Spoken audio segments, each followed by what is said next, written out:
Good evening, everyone. Tonight, what we're going to do is pick up where we left off last week, but I want to talk about the reason that I'm doing this. Between climate change and large farms eating small farms, I think small farms need to have a way to compete. And one way to compete is to make sure that the resources that you use are put to the right place so you don't use too much or too little to protect your crops and give yourself the best yield that you can get. I think that small farms and all of that are very important, and I'll get to that on my podcast on Friday. Tonight, I just want to talk about giving you an idea of how you could do this yourself. Now, last week we talked about why we would use a drone and what Very is. I'm just going to briefly go over that. So, using a drone, you can cover a large amount of ground very quickly. My drone covered 7 acres of my property in under 20 minutes, and we'll get to the view of that later on. It doesn't disturb crops like you would if you walked through them trying to look at the crops, and it doesn't get fatigued. Now, you know that you can get biased, and you get so used to seeing the green that you might not see something that you need to take and pay attention to after looking at so much green. So, this image you've got on the screen here is a very image that we worked on last week. Going over the formula again very quickly, each pixel of an image, each little dot, is comprised of three channels of color, if you will. You've got a green, a red, and a blue channel. The vary number is based off of green minus red divided by green plus red minus blue. So you might take the red away from the green, and then you add those two together and then subtract blue from it. That's what's used in this image. And what it basically did for this image is I had it enhance the yellow areas. The yellow areas are not critical areas, but they're areas that would need to have attention to them. Now, the flight itself that you now see on your screen took 20 minutes and 7 seconds. It flew 11,170 feet,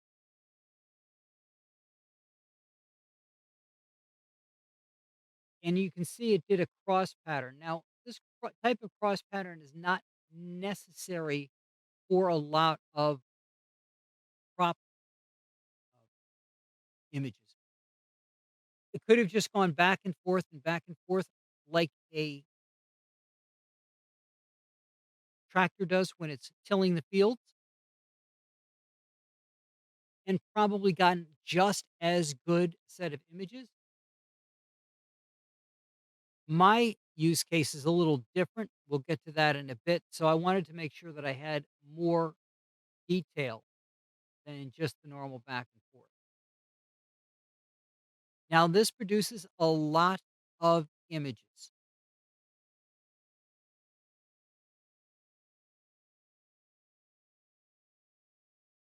And from all those images, we have to make things into one big picture. So let's take a quick look here at the images themselves. As you can see, we've got a ton of images. That one flight generated 333 photographs. Each of the photographs has GPS coordinates on it. So that helps them put things together. Now, these GPS coordinates are semi accurate. There's another thing called RTK, and we'll talk about that in a bit as well.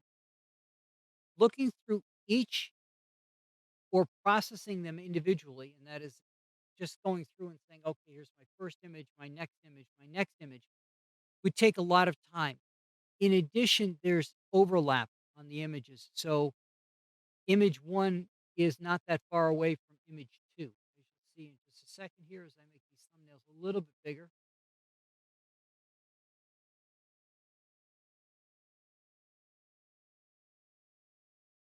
You can see that the trees here are now here. So there's a lot of overlap, and that's to make sure that we get a good mapped image. So if I were to go through here and look at each one of these images one by one to try to figure out what the crops look like, I would have a huge amount of work ahead of me. In addition, that would be a lot of detail I'd have to get into by looking at the GPS coordinate to figure out exactly where it is. If I couldn't just see it, figure out where it was by looking at it. And let's face it, field of corn in the center looks the same. So you'd have to use the GPS coordinates to go look at that. Now, the final image, unfortunately, will not have all the detail. So we'll get to a final image in a minute, but let's take a look at my individual use case. I'm looking for downed trees. So what this overhead view lets me do is see the trees, but as you can see, there's all these dark lines, and that is because of the shadows.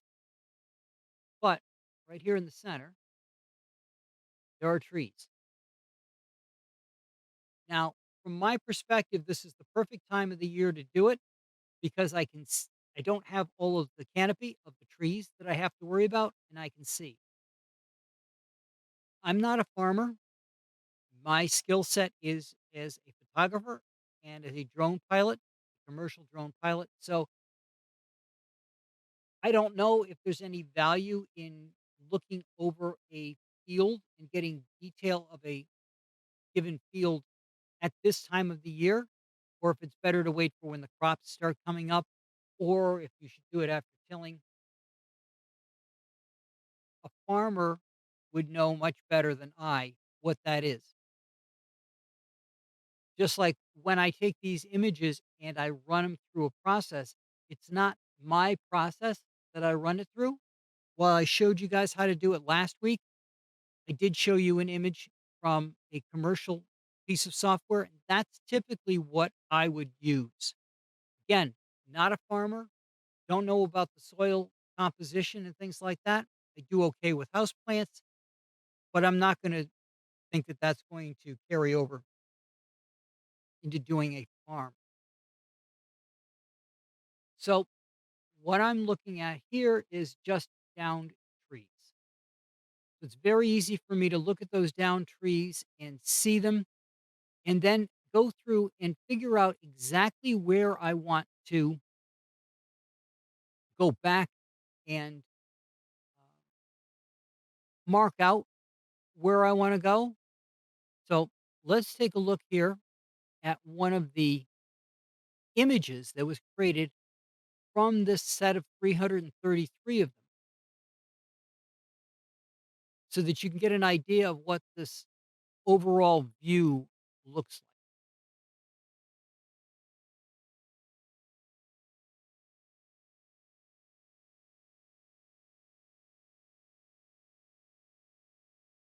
Go over here to the new screen.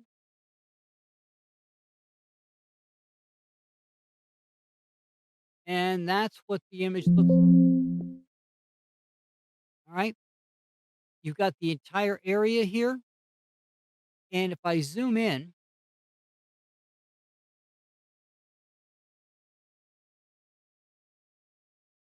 for my purposes, I've still got enough detail in here to see where the trees are. So because of how detailed this image is, and this was run with a high amount of detail to it, you can see that the trees look pixelated, but that doesn't matter to me because what I'm looking for is just these shapes. So it's very easy for me to see what the winter has done to my forest.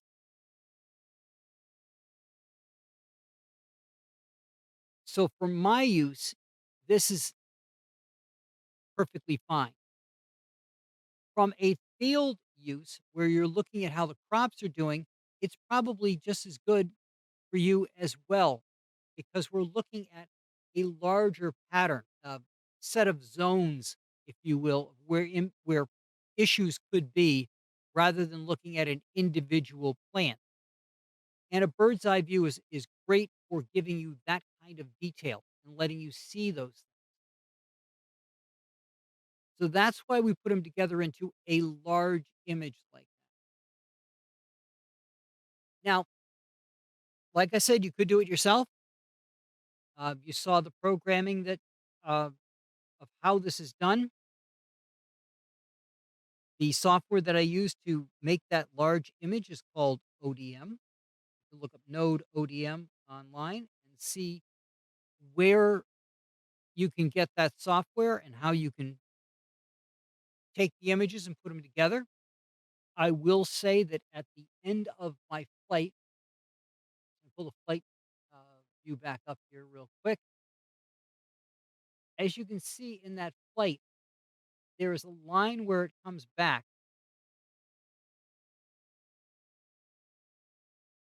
to home. Okay, you see it right there. When the camera came back across this line, when you do this, you've got the camera pointed 90 degrees, so it's pointed directly at the ground. As it was flying back to home, camera tipped upward. It was only down about 45 to 60 degrees. I had to remove those images before ODM would give me a clean image. So just keep that in mind. It's good software. I've been very happy with it, making the images up for my use case. So it's useful for that. I think for the Very to work well, though, I might need that extra detail. I'm not sure how the commercial software is doing it on the back end, but you could take that image of the field all knitted together and run it through, and that might be good enough for zones. If you've got a particular area in your field that has an issue, and it probably is if it's turned up to the higher levels. Lower level would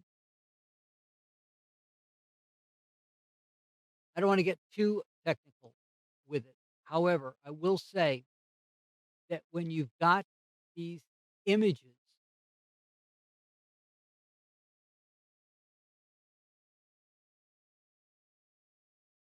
like this, and you zoom in, you can see how pixelated it gets. You're losing the detail of the plant leaves, and each pixel you lose is part of that process, not being able to figure out if it's healthy or not. Again, looking at just a zone, an area of, let's say, maybe 5 by 5 feet or 10 by 10 feet, this may not be too bad, but if you're trying to look for a more detailed idea of how your crops are doing, probably not going to be the best thing for you. Now, I also want to take a moment and talk about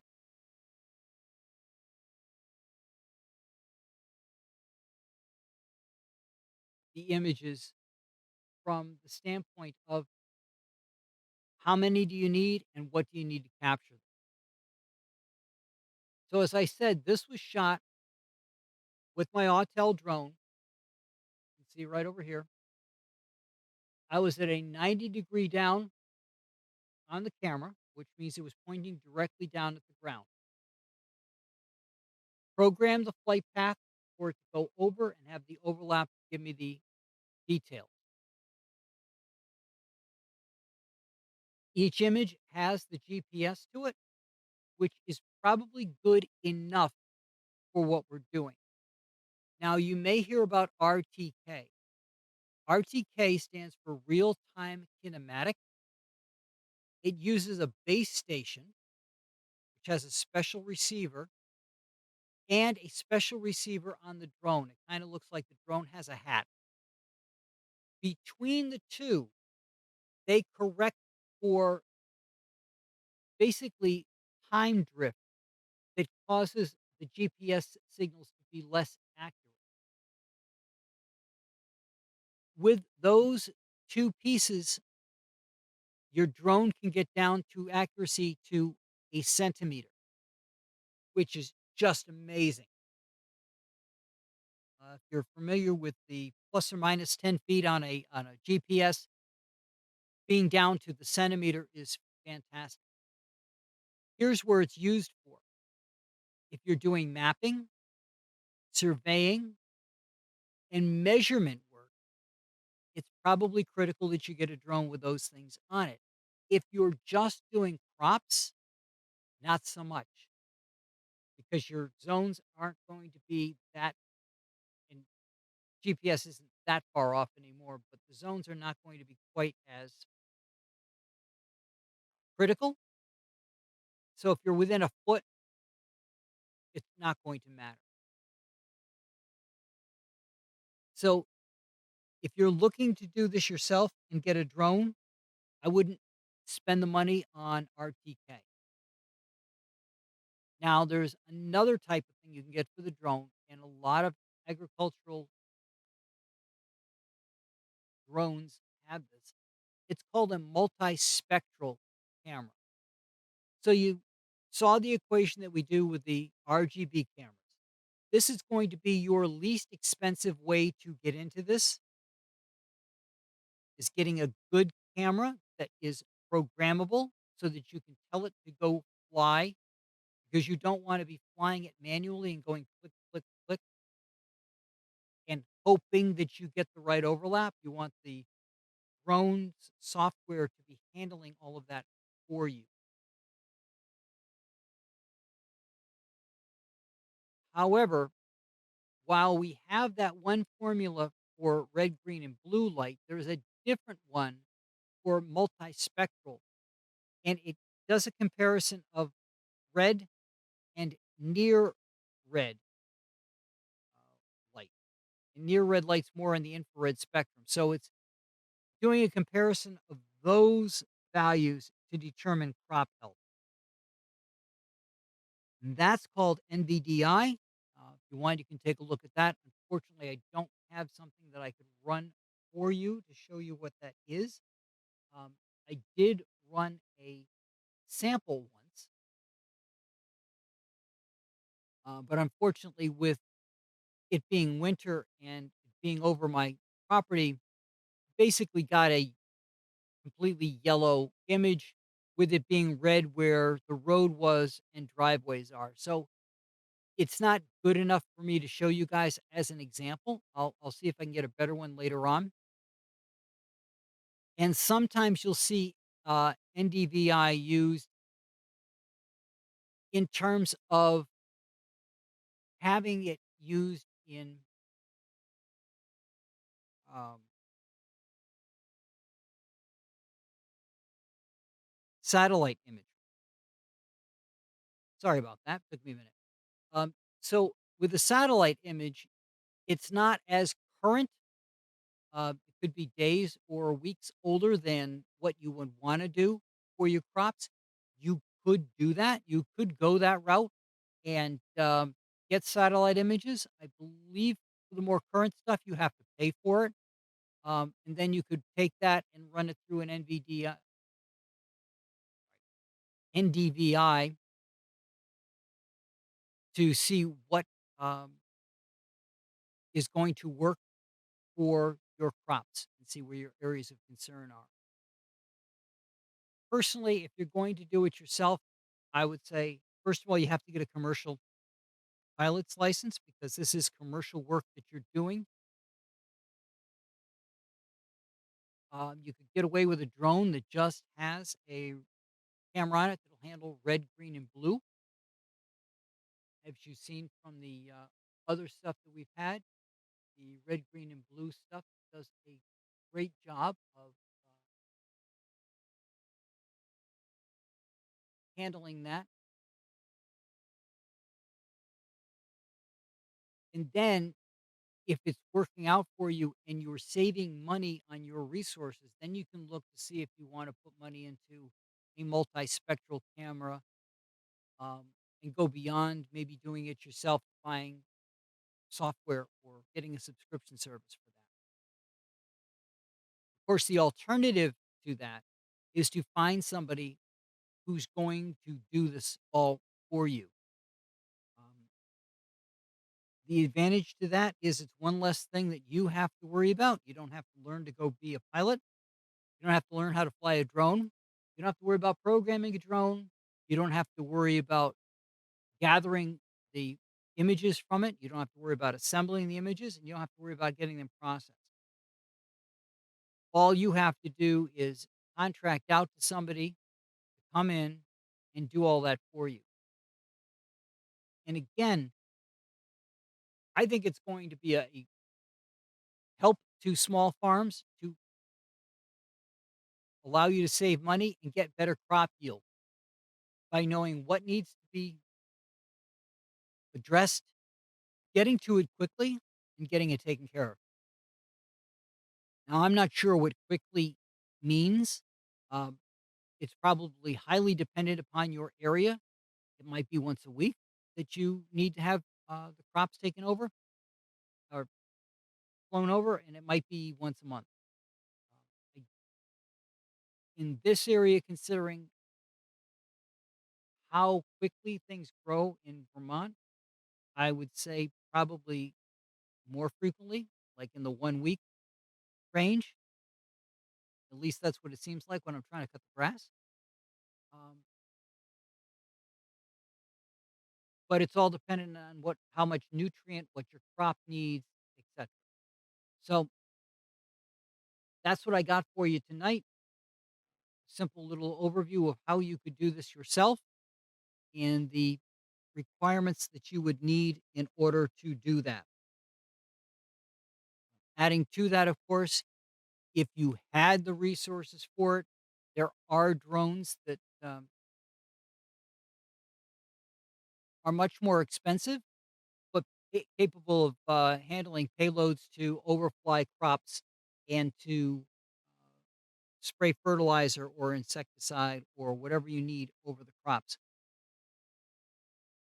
Another thing to consider is uh, doing things in a co-op basis. In a way, it's like the person who's got a lawnmower and he shares it with the neighborhood. So, given something like that, you could have a drone pilot handle the whole thing, um, including flying the drones that do the crop manipulation. But hiring somebody who has all of that might be a little expensive. And that's why I kind of wonder if, in some instances, like a series of community gardens might get together and say, okay, well, we want to go hire a drone pilot to fly over our little gardens. Uh, we've got 4 or 5 gardens that we need to have overflown and just do it that way.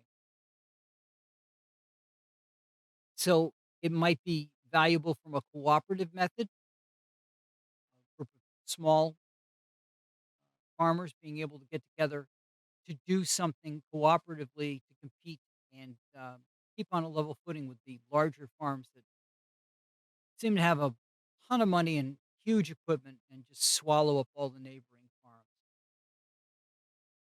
But more on that commentary on Friday.